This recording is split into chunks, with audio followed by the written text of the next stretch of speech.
Hey, Keith, I was thinking it would be best for us to get a divorce. What, Alyssa? What's going on?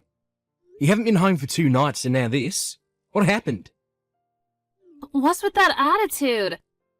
You lost your job and can't support me anymore. So I thought I'd do you the favor of staying at my parents' house to save some money for a while. And now you're acting like I'm the bad guy here? Seriously, grow up. That again. Come on, Alyssa. You never gave me a chance to explain to you why I'm unemployed right now. Your company went bankrupt, right? I already know all about it. That's not the problem here. The problem came after that. You were all like, my friend invited me to come work at his company. Like, for real? Well, congratulations. You used your connections to get ahead. Whoop-de-doo. Glad you're working out your privilege. Okay, that's not fair. Just because I happen to have an in at that company doesn't mean I'm doing anything underhanded. And yeah, it all started when my last company went bankrupt, you're right. But while I was looking for a new job, my friend just so happened to be starting up his own company. He asked me to help him out, and I agreed, that's all. How does that change the fact that you're nothing but a Nepo baby? For crying out loud, Alyssa, this sort of thing happens all the time. I'm not a Nepo baby. Do you even know what that term means? I'll have you know that the reason my friend asked me to help him get his company going was because he knew what a skilled businessman I am. I didn't do anything wrong. That's not nepotism. That's meritocracy. Ugh, I'm tired of this conversation. I'm going to bed. Good night. Alyssa, wait, talk to me.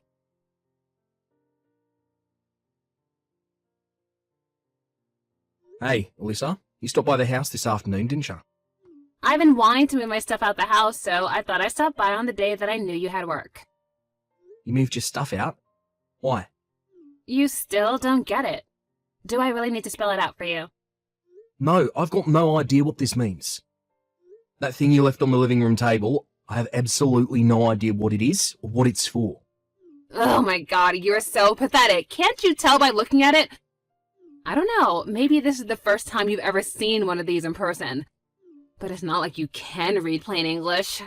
Ugh, what is written on the top page? What am I supposed to be reading? Were you always this dumb? It says, in black and white, clear as crystal, divorce agreement. Oh.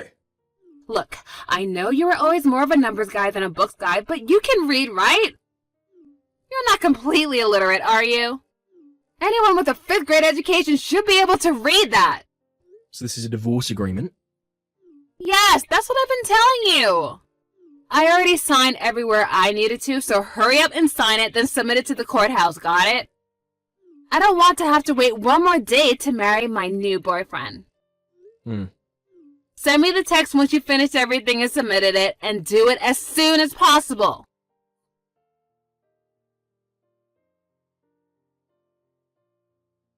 Hey, Eugene. Sorry to bother you so early in the morning. You got a minute? Oh, hey, Keith. What's up? The company you started, it has employee housing, right? Yeah, a couple of the guys I hired were single dudes from out of town, so I thought it would be good to help them out a bit. My dad owns a couple apartment buildings, so I'm renting one of them from him to use for employee housing. Are there any openings left? Wait, what? I mean, yeah, there are, but they're not really designed for couples. Yeah, about that. I'm not going to be in a couple for very much longer, it seems. Huh? Hold on, are you saying you're getting divorced? Yep. What the? You've barely been married for what, 2 years now? What in the world happened between you? It's kinda hard to explain.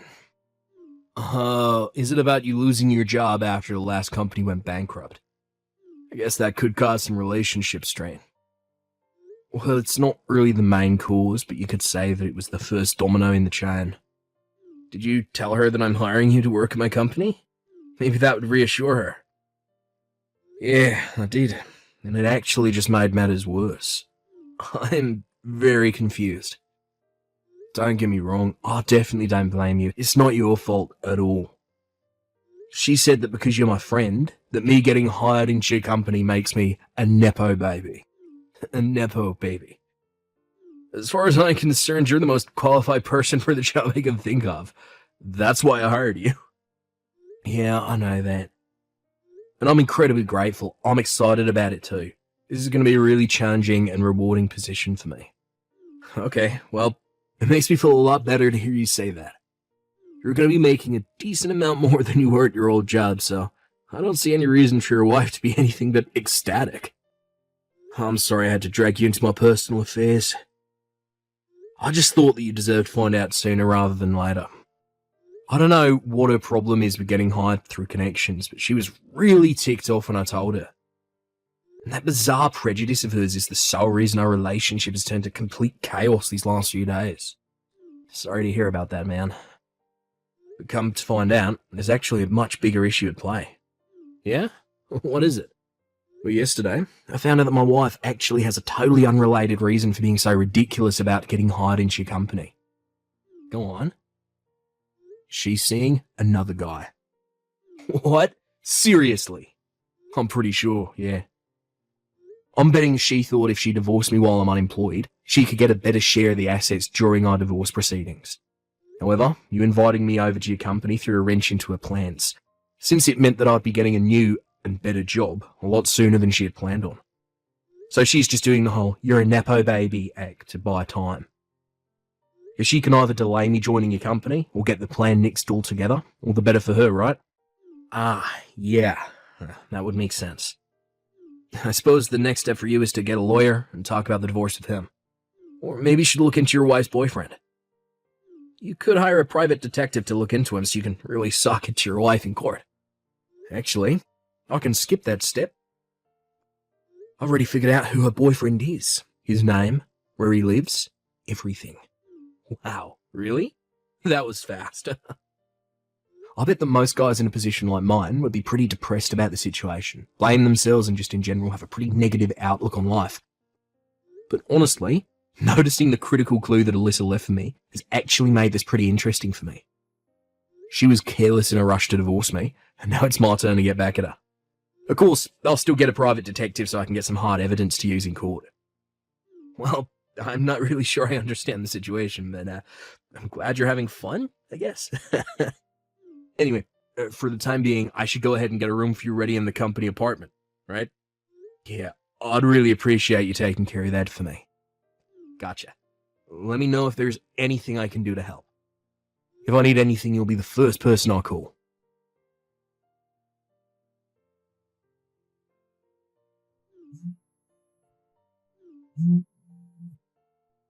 Keith, what is going on? What is this? I got this massive stack of papers from you in the mail today, and it says that you're suing me? Oh, you better explain yourself. And if anything, I should be the one suing you. I'm glad to hear the papers arrived already. Thanks for letting me know you got them. They should have been laid out clearly in the documents. Didn't you read them? I'm suing you for your infidelity. What? Excuse me? Infidelity? I was never unfaithful to you. You had better have some solid evidence to back up such an outrageous claim. Oh, want evidence? Uh-huh, yeah, I knew it. You don't have nothing to prove that I did anything. That's not it. I just thought it would be obvious from the massive stack of documents I sent you that I have more than enough evidence to convince a jury that you cheated on me.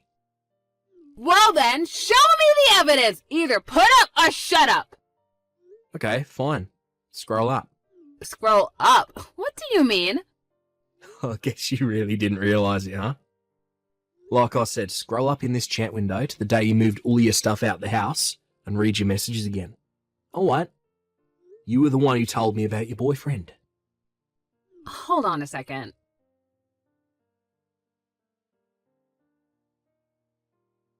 Oh, okay, so this is obviously one big, huge misunderstanding. That was a mistake. I misspoke, that's all. I was just so tired that day that I got confused. I don't actually have a boyfriend. Man, you really missed it big time, huh? I mean, you didn't even think to ask me first? I could have explained all that to you and saved you all of this trouble. I mean, you really are so dense. But don't worry, I still plan on divorcing you, so go ahead and turn that divorce agreement into the courthouse as soon as possible, okay? Oh, and try not to get lost along the way. Yeah. About that divorce agreement. You actually left your application for a marriage certificate by mistake. What? Yeah. And you filled it out completely too. Your name is on the wife line. And on the husband line is none other than your boyfriend's name. How is Mike these days? Wait, no, that can't be! That marriage certificate is in the folder I have in my desk drawer, and I distinctly remember putting it in there. If you're so confident, why don't you go ahead and check to see if it's in the folder right now?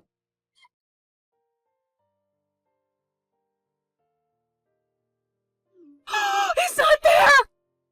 That's impossible, though! When Mike gave that to me, I thought that I should be really careful not to lose it, so I put it in that folder right away.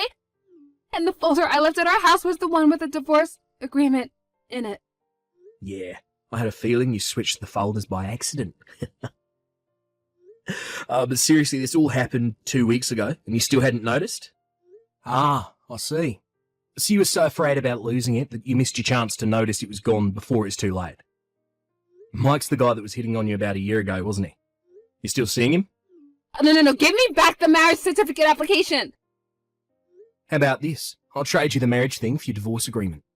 But before that, we need to settle the matter of your infidelity in court. Or you could talk to my lawyer, and we can settle. I don't have any money! Oh, you don't need to worry about that. Your parents said they'd cover the bill for you. Isn't that nice of them? They're a great couple of people. What? Of course you're going to have to pay them back for it. They were very explicit about it not just being a gift, so I hope you're prepared for that. You told my parents about everything? I was just looking out for my own interests. Couldn't have you running away from paying me what you owe me, could I? I'm gonna have to talk to Mike about this. I wouldn't waste your time trying to contact him. I doubt he'll be very responsive to you. What? Why? I'm suing him too. I already sent him his package the other day. Oh, wait, how do you even have his address? Isn't it obvious?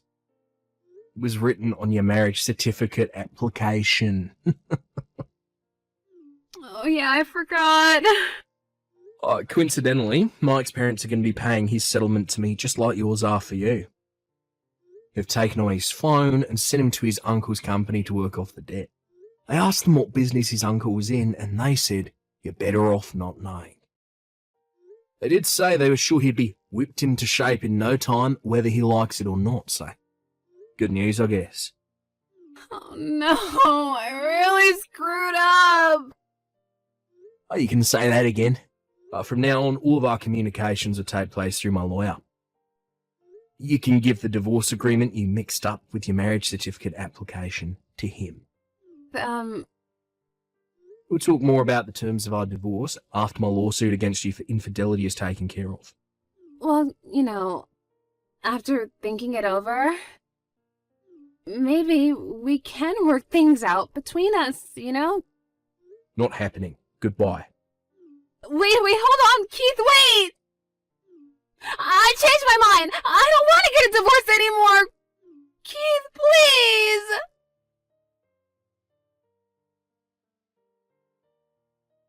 Alyssa had been desperate to leave me and marry Mike for quite some time. It seemed like she thought that divorcing me while I was unemployed would allow her to get away scot-free.